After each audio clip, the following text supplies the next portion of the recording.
부모, 행복한 자녀라는 제목으로 하나님 말씀 증거하도록 하겠습니다. 지난 시간에 우리는 주님 앞에 나와서 병고침을 받는 사람들을 만났습니다. 주님은 십자가를 지러 가시는 도중에도 당신 앞에 나온 환자들을 외면하지 않고 그 육체의 질병을 치료해 주셨습니다. 그리고 그 다음에 좋지 않은 의도를 가지고 나왔지만 그들에게도 결혼이란 무엇인가, 이혼이란 무엇인가, 혼자 산다는 것, 독신에는 어떤 의미가 있는가, 하나님의 뜻을 자세히 알려주셨습니다. 오늘 우리는 또 한 번의 새로운 사람들을 만나게 되는데 바로 자기의 자녀들을 예수님께 데리고 나온 부모님입니다. 그때 사람들이 예수께서 안수하고 기도해 주심을 바라고 어린아이들을 데리고 오매, 오늘 말씀 이렇게 시작됩니다. 다 우리가 자녀를 키우죠. 지금 자녀를 키우지 않아도 대부분 이제 미래의 자녀를 키우게 될 미래의 부모이시고, 이미 자녀를 다 키우셨어도 또 손자 손녀가 있는 손자 손녀의 할머니 할아버지이시기도 합니다. 그래서 오늘 이 말씀도 어느 특별한 자녀를 키우는 과정에 있는 부모님들과 자녀에게만 해당되는 말씀은 아니고 우리 모두에게 해당되는 말씀이라고 볼 수 있습니다. 한 대형 교회에서 크리스찬 성도님들을 대상으로 설문조사를 했습니다. 자녀를 양육할 때 가장 우선적으로 고려하는 점은 어떤 점입니까? 라고 5가지 항목을 줬는데 놀랍게도 가장 많이 고려하는 점은 신앙이라고 부모님들이 대답했습니다. 무려 49.6%, 50%가 넘는 사람들이 자녀를 키울 때 가장 우선적으로 신앙을 염두에 두고 교육한다, 이렇게 얘기했습니다. 두 번째가 성품이었는데 36.1%였습니다. 세 번째가 건강 8.3%, 학업은 3.2%에 불과했고요. 사회성도 2.6%에 불과했습니다. 두 번째, 자녀를 양육할 때 제일 어려운 문제라고 생각되는 부분은 어느 부분입니까? 얘도 역시 가장 많은 사람이 신앙 문제가 가장 어렵다, 29.7%가 이렇게 대답했고요. 자녀와의 관계가 어렵다라고 얘기한 분이 29.2%, 뭐 약간 차이 거의 비슷합니다. 자녀를 진로 어떻게 교육하고 어떻게 직업을 갖게 하고 진로 문제가 어렵다, 17.1%, 경제적, 재정, 물질적으로 애 키우는데 돈이 들어 힘들다가 12.1%, 세대 차이가 나서 힘들다가 9.8%였습니다. 마지막으로 당신은 자녀 양육이 축복과 부담 중 무엇으로 다가오십니까? 라는 질문에 제일 많은 대답 축복이다는 55.2%, 두 번째 많은 대답 매우 큰 축복이다는 32%였습니다. 그러니까 대부분의 부모님들 거의 88% 이상이 자녀를 키워보면 자녀를 키우는 것이 축복이라고 대답했습니다. 자녀 키우는 게 부담이라고 대답한 사람은 7.6%, 모르겠다는 사람은 4.7%, 매우 큰 부담이다도 있었는데 0.5% 정도 됐습니다. 이것이 그냥 부모가 아니라 성도님들, 즉 크리스찬 부모님들을 대상으로 한 설문조사였습니다. 오늘 우리가 성경 속에서 만나는 부모님들도 다르지 않습니다. 성경 속에는 많은 사람들이 예수님 앞에 나오는데 대부분 왜 나왔냐? 자기의 문제 때문에 나왔습니다. 자기의 문제, 자기의 고민, 자기의 한계, 자기의 병, 자기의 기도 제목 때문에 나왔는데 오늘 만난 이 부모님들은 자기의 문제가 아니라 자기의 자녀를 데리고 자녀의 문제 때문에 나온 것이죠.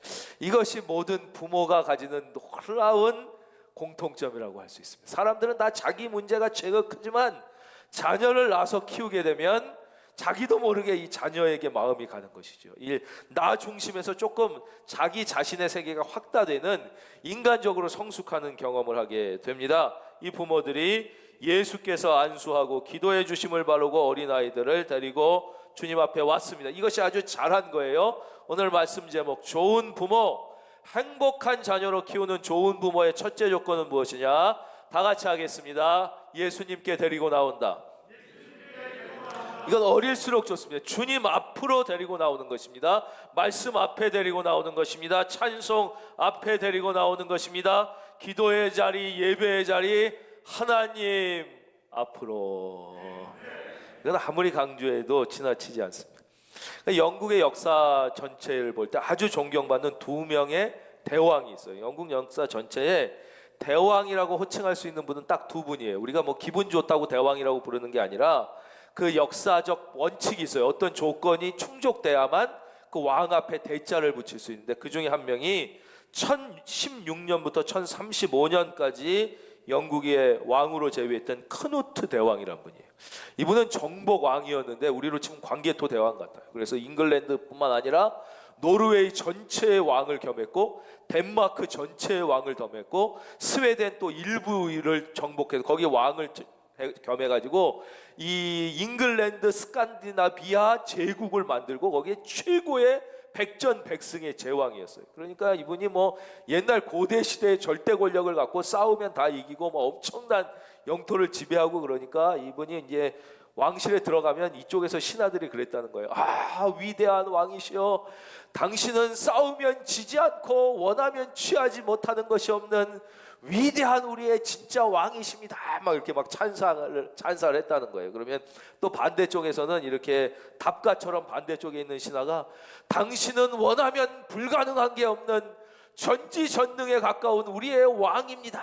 막 그러면 와, 이게 이제 공식 절차였다는 거예요. 막 그러고 있던 어느 날 이 크누트 왕이 또 이제 자기가 들어오는데 신하들이 막 여기서는 뭐 위대한 왕이라고 그러고 여기서는 뭐 불가능이 없는 왕이라고 그러고 막 이러니까 이렇게 얘기했대요. 아, 사랑하는 친구들이여, 오늘 나와 함께 내 의자를 갖고 저 바닷가에 한번 나가고 봅시다. 신하들이 예 막 따라 나간 거예요. 그러니까 왕이 자기 의자를 들고 바닷가에 나갔어요. 근데 마침 그때가 밀물 때였다는 거예요.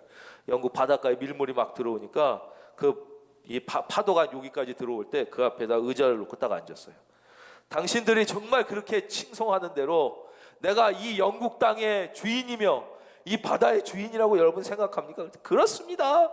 황제는 이 땅의 진정한 주인이시고 다스리는 지배자이십니다. 진짜 그렇군요. 그리고는 바다를 향해서 의자에 앉아서 이랬대잖아요. 파도야, 밀물아, 멈춰라 그랬다는 거예요. 이제 그만 들어오고 멈춰라 그랬다. 근데 밀물이, 왕이 그런다고 그만 들어오는 밀물이 어디 있어요? 계속 막 밀물이 들어오니까 또 한번 둘러보고 물었대요. 아, 친애하는 친구들, 신하들이요, 여러분은 진짜 내가 이 땅, 이 바다의 지배자라고 생각합니까? 그렇습니다. 왕은 진정한 이 땅과 바다의 참된 유일한 지배자이십니다. 그래, 한번 해볼까요? 야, 밀물아, 멈춰라. 더 이상 들어오지 말아라. 파도가 계속 들어오는, 계속 들어오는. 나중에 발목, 막 허리, 막 목 거의 물에 빠져 죽게 된 거예요. 그때 크누트가 막 웃으면서 의자를 뺐답니다. 여러분, 실망시켜드려서 미안한데 파도가 내 말을 안 듣는데요.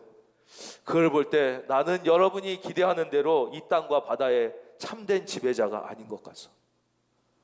이 땅과 바다의 참된 지배자, 유일한 주인은 나도 알고 여러분도 아는 오직 한 분, 우리의 유일한 찬송의 대상인 하나님, 그분만이 진정한 이 땅과 이 바다의 주인이시며 지배자이시며 불가능이 없는, 할렐루야, 여러분 그분에게만 찬송을 올려주시기를 바라고, 그것 때문에 이 크누트 대왕이 넓은 땅을 정복해서 존경받는 게 아니라 영국인들에게 인간의 한계는 무엇이며 진정한 주인은 누구인가를 알려준 왕이기 때문에 크누트 대왕이 영국 국민의 마음에 지금까지도 깊은 사랑과 존경을 받고 있다는 것이죠.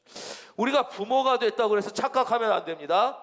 내가 자녀를 낳았으니까, 내가 부모니까 내가 이렇게 우리 자녀를 잘 교육하고 이렇게 계획을 갖고 내 의도한 대로 이렇게 좋은 걸 해서 잘하면 자녀가 잘 클 수 있을 것이라는 착각은 마치 내가 이 땅의 왕이니까, 이 땅과 바다의 지배권이 있는 왕이니까 내가 명령하면 막 나무들이 막 자라고 막 갑자기 비가 안 오고 막 파도가 안 오고 막 바다가 잔잔해질 거라고 착각하고 있는 어리석은 왕과 똑같다는 거예요. 우리 같이 믿음으로 고백하겠습니다. 나의 자녀는 하나님의 자녀이다. 그 우리 조상들이 기가 막힌 말씀하셨잖아요. 내가 너 겉났지 속 났냐 그래. 우리 속을 마음대로 못하고 겉도 우리가 난 게 아니에요. 진짜 우리가 낳았으면 내가 원하는 인물, 내가 원하는 이목구비, 내가 원하는 키로 자녀를 만들었겠지. 그게 안 되는 거예요. 그래서 좋은 부모가 되는 가장 중요하고도 중요한 첫째 조건은 무엇이냐? 우리의 자녀의 참된 진정한 부모이신 하나님 앞으로, 그것은 바로 예배 앞으로, 찬송 앞으로, 말씀 앞으로, 아멘 할 때까지 하는 거예요. 기도 앞으로. 예, 그렇죠. 우리가 자녀를 데리고 나오는 것이, 그것은 어렸을 때, 한 살일 때부터 이르면 이를수록 중요하다는 사실. 두 번째, 그랬을 때 어떤 반응이 일어나냐, 이게 매우 중요합니다. 이렇게 부모들이 어린아이들을 예수님 앞에 데리고 왔는데 반응은 제자들이 꾸짖거늘이 반응입니다. 이 반응에 놀라지 말아야 됩니다. 이것이 오늘날 그리스도인의 비극이며 한계입니다. 이 제자들은 믿음이 있는 사람들이었어요. 예수님을 사랑하고 잘 믿는 사람들이었어요. 그러나 그 당시 제자들은 무슨 잘못된 생각을 가지고 있었습니까? 제자들은 어떤 잘못된 생각을 가지고 있었느냐? 어린 아이들은 미숙하고 아직 천한 존재이기 때문에 예수님 앞에 나오면 안 된다는 잘못된 생각을 갖고 있었던 거예요. 예수님을 믿음에도 불구하고. 그래서 어린 아이들을 데리고 부모가 나오니까 꾸짖고 화를 낸 것이에요. 이런 저항에 잘못된 당시의 사회적 인식에 부딪히게 된 것이죠. 이런 잘못된 사회적 인식을 깨는 데 있어서 기독교가 정말 어마어마한 기여를 했죠. 그건 한국 사회도 마찬가지입니다. 방정환 선생께서 최초로 어린이라는 단어를 사용했죠. 이 어린이는 어리신이의 줄말이에요. 그냥 어린이가 어린 사람이 아니에요. 어리신, 존칭이었어요. 어리신이다. 왜냐? 비록 나이가 어리다고 해도 그는 하나님 앞에 완전한 인격체이며 존귀하고 존중받을 만한 인격체라는 것을 거기 담아서 어리신이, 그래서 어린이가 된 거예요.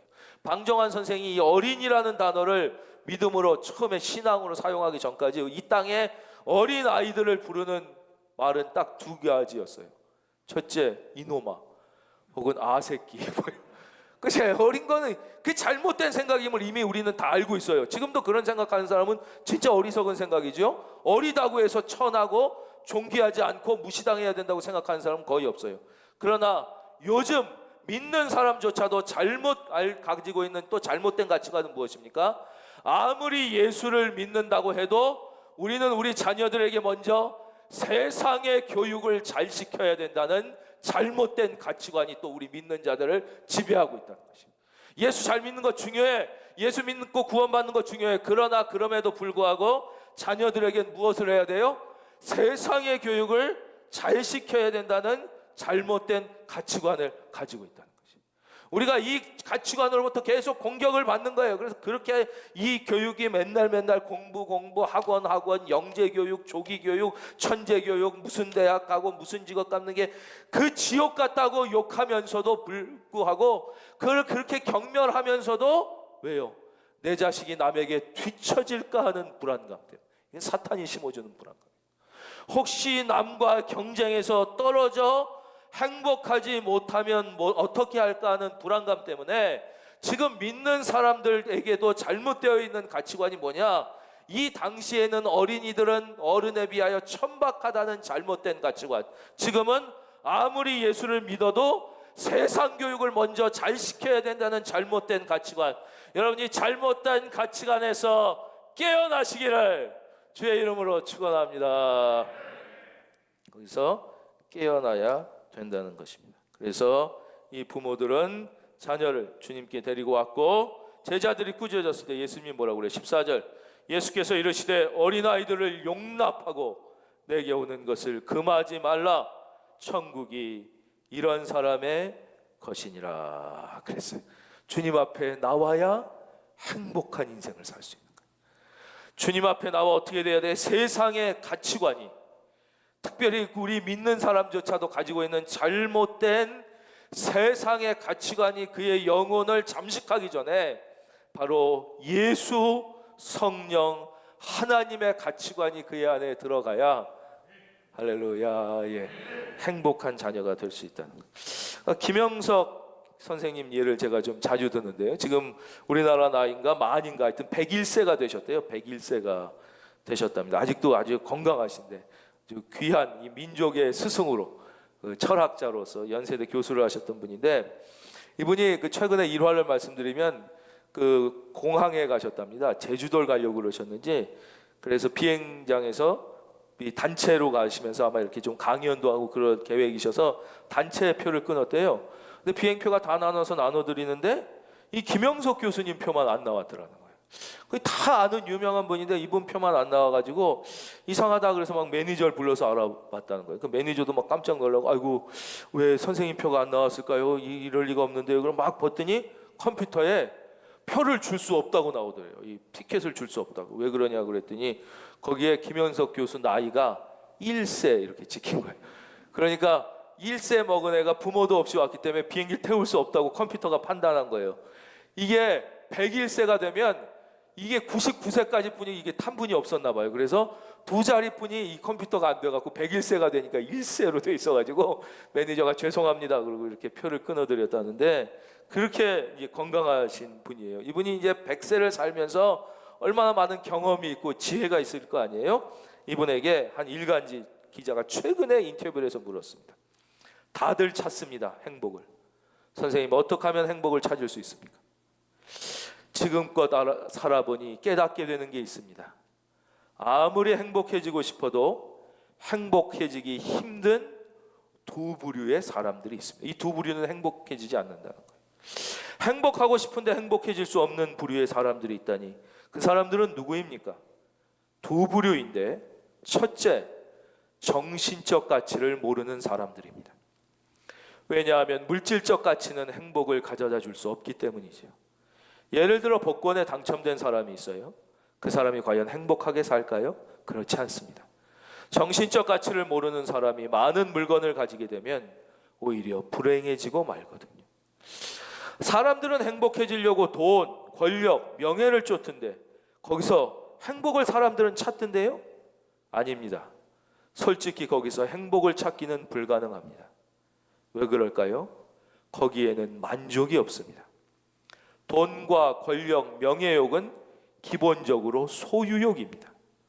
소유욕은 가지면 가질수록 더 목이 마르고 가지면 가질수록 더 갈증이 납니다. 그래서 항상 불만족한 채로 살아가게 됩니다. 행복하려면 꼭 필요한 조건이 하나 있습니다. 그건 바로 만족입니다. 선생님, 그러면 만족을 하려면 어떻게 해야 됩니까? 그것은 바로 정신적 가치를 깨달아야 합니다. 정신적 가치를 깨달은 사람만 만족을 합니다. 그런 사람들이 행복한 삶을 살더군요. 정신적 가치를 모르는 사람이 명예나 권력, 어마어마한 재산을 거머쥘 때도 있더이다. 그런데 결국 불행해지더군요. 명예와 권력, 재산으로 인해 오히려 불행해지는 사람들이 대부분입니다. 지금 오늘 우리 주위에도 그러한 사람들이 가득 차 있습니다. 두 번째 행복해질 수 없는 부류의 사람들은 바로 이기주의자입니다. 그들은 절대로 행복할 수 없습니다. 그래서 이분이 다시 물었다는 거예요.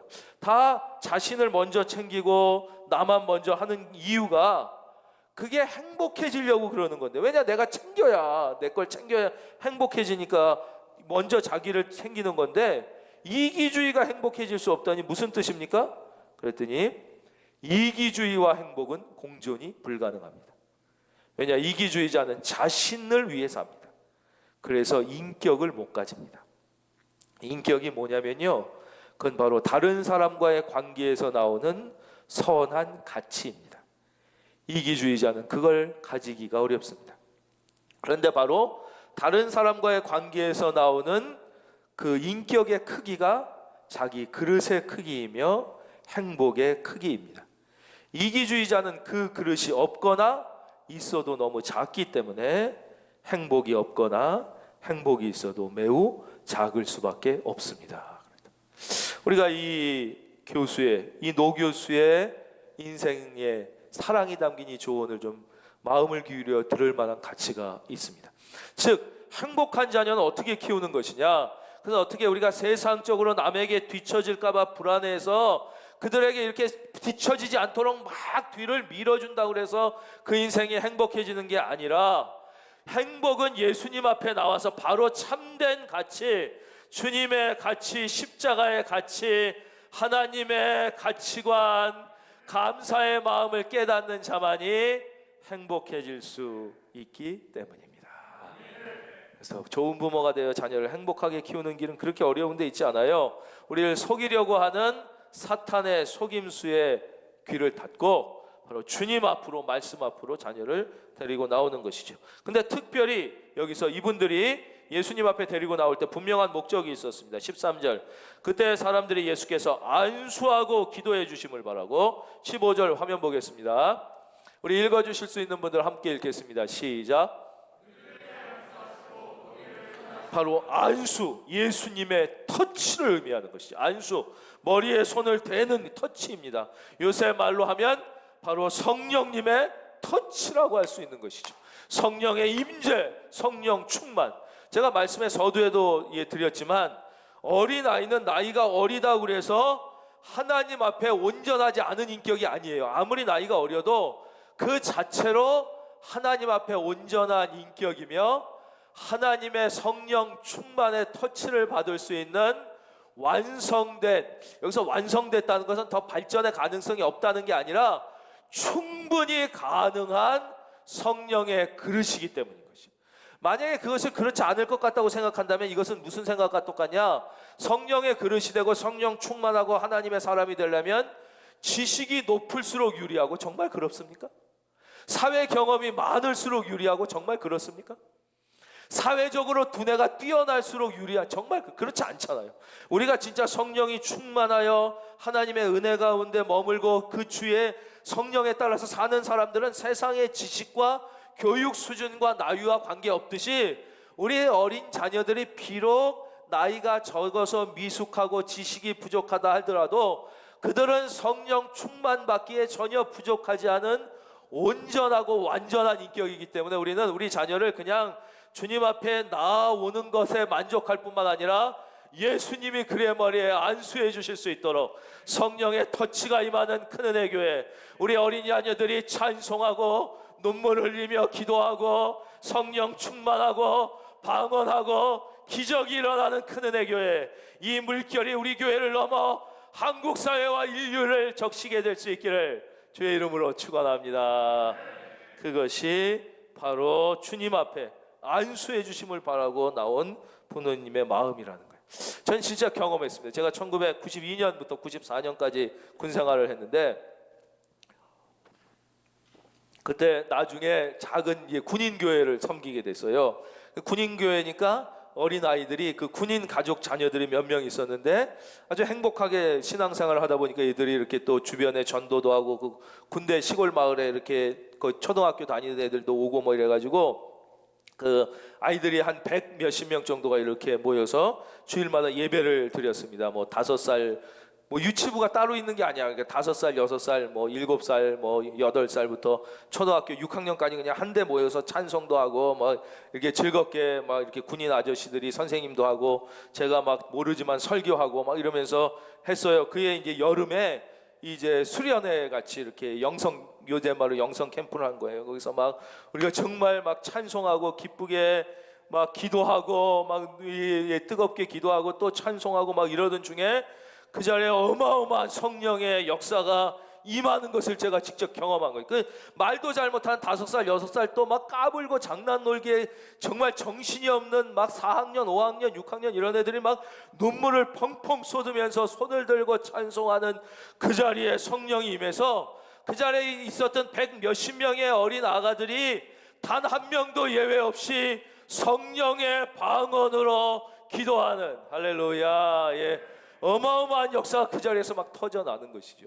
제가 그거를 그 자리에서 경험하면서 야, 우리 하나님의 역사는 놀랍구나. 오히려 정말 아무것도 모르는 순수한 아이들이 하나님 앞에 나와서 그의 인격이 바로 리빙스턴처럼, 리빙스턴이 언제예요? 그 어린 9살 나이 때 부흥회 때 와가지고 자기가 하나님 앞에 헌금하는데 아무것도 드릴 게 없으니까 자기 자신이 헌금 바구니에 쏙 올라가 앉은 거 아니에요. 하나님, 저는 하나님 앞에 너무 드리고 싶은데 제가 헌금을 드릴 게 없으니까 제 자신을 드리겠습니다. 그래서 자기 자신을 헌금 바구니에 푹 집어넣었던 그 어린애가 바로 아프리카를 구원하는 위대한 선교사 리빙스턴이 된 것처럼 바로 우리의 자녀들이 어리지만 오히려 그 어릴 때 순수한 영혼의 성령의 역사가 임할 때 그의 인생을 우리 하나님이 책임져 주실 줄로 믿습니다.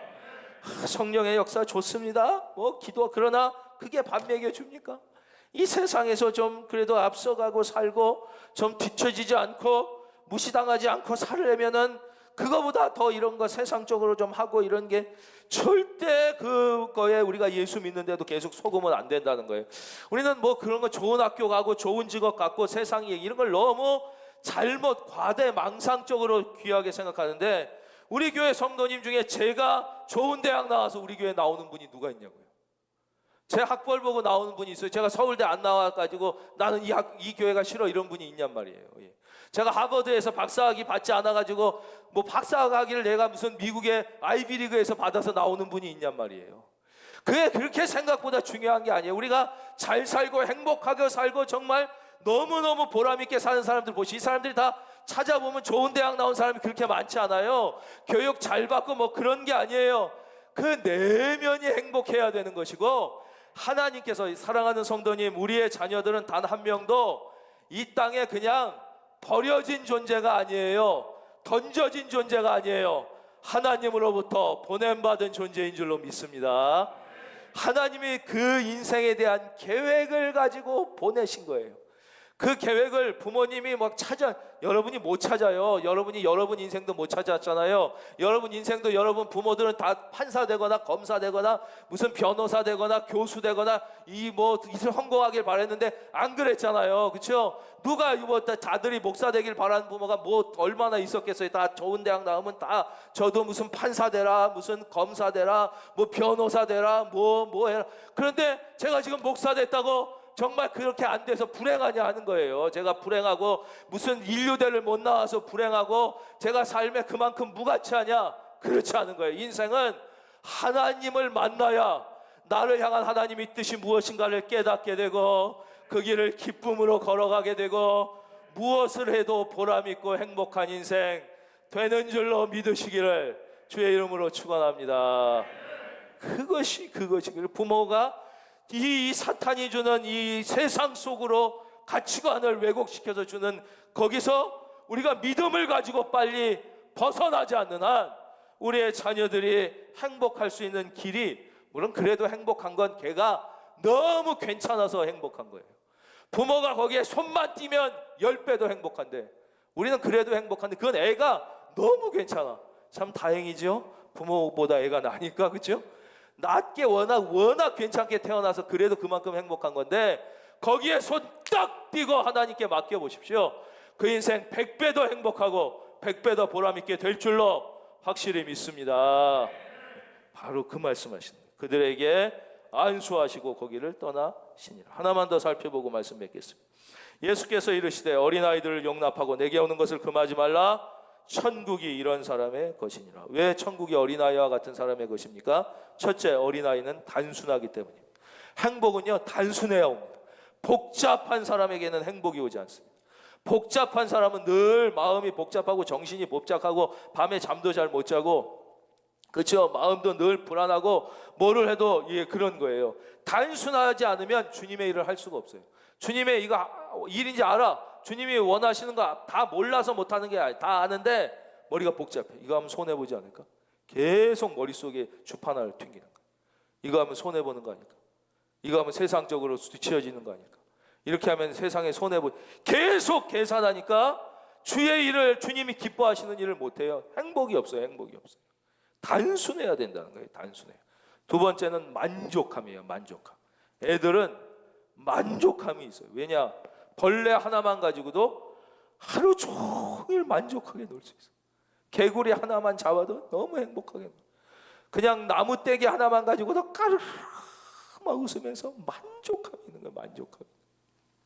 그런데 얘들에게 고가 장난감을 줘서 만족하게 한 것은 타락한 어른들이 한 거예요. 무슨 브랜드 장난감, 무슨 뭐 이런 거를 준 건 순수한 애들, 걔네들은 나무떼기 하나에도 만족함을 갖고 얼마나 즐겁게 노는지 몰라요. 그걸 갖고 얼마나 다양하게 만들어서 노는지 몰라요. 그런데 그를 이 타락한 마음으로 무슨 고가의 장난감 무슨을 만들고 그런 브랜드를 만들어서 마치 이걸 비교하게 만든 게 어른이지, 단순한 만족할 줄 알고 10년, 20년 후에 대한 걱정이 또 없어요. 얘들의 특징은 뭐예요? 막 성령 받고 막 울고 찬양하고 막 뜨겁다가도 딱 끝나면 바로 또 떠들고 막 싸우고 막 게임하고, 내가 걱정이 없어요. 또 찬양 부르면 또 찬양에 쏙 들어오고 현재에 충실하다. 근데 우리는 너무 10년 후에 걱정이 많아. 20년 후에 걱정이 너무너무 많아요.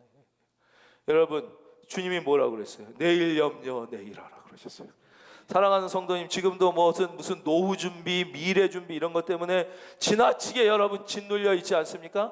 거기로부터 자유함을 얻을 수 있기를 주의 이름으로 축원합니다. 좀 자유함을 얻어요. 그래가지고 오늘이 불행한데 무슨 오늘이 걱정으로 가득 차인데 내일이 무슨 얼마나 행복할 수 있겠냐 말이에요. 그때 가서도 또 이제 10년 20년 지나면 무덤 준비, 죽은 다음 준비, 애들 준비 이래가지고 또 걱정 근심에 가득 차 있겠죠. 그렇지 않다는 거예요. 이 천국은 어떤 사람의 것이냐? 첫째 단순하고 두 번째 현재에 만족할 줄 알아야 합니다. 15절 그들에게 안수하고 거기를 떠나시니라. 오늘 말씀의 핵심을 정리해 드리겠습니다. 우리의 자녀를 양육함에 있어서 좋은 부모는 무엇이냐? 내가 자녀를 잘 키울 수 있는 능력이 없다. 크누트 대왕을 기억하셔야 돼요. 내 자녀의 참된 부모님은 하나님이라는 것을 믿고 인정하고 여러 사회적 편견과 핍박, 교회 안에서 믿는 사람조차도 오해하고 우리에게 불안감을 준다 할지라도 굴하지 말고 자녀를 예배, 말씀, 기도, 찬송 하나님 앞으로 데리고 나와서 성령 충만한 아이로 키워라. 이것이 오늘 우리를 향하신 예수님의 분명한 뜻입니다. 순종하여 다 좋은 부모, 행복한 자녀 다 되시기를 예수님의 이름으로 축원합니다.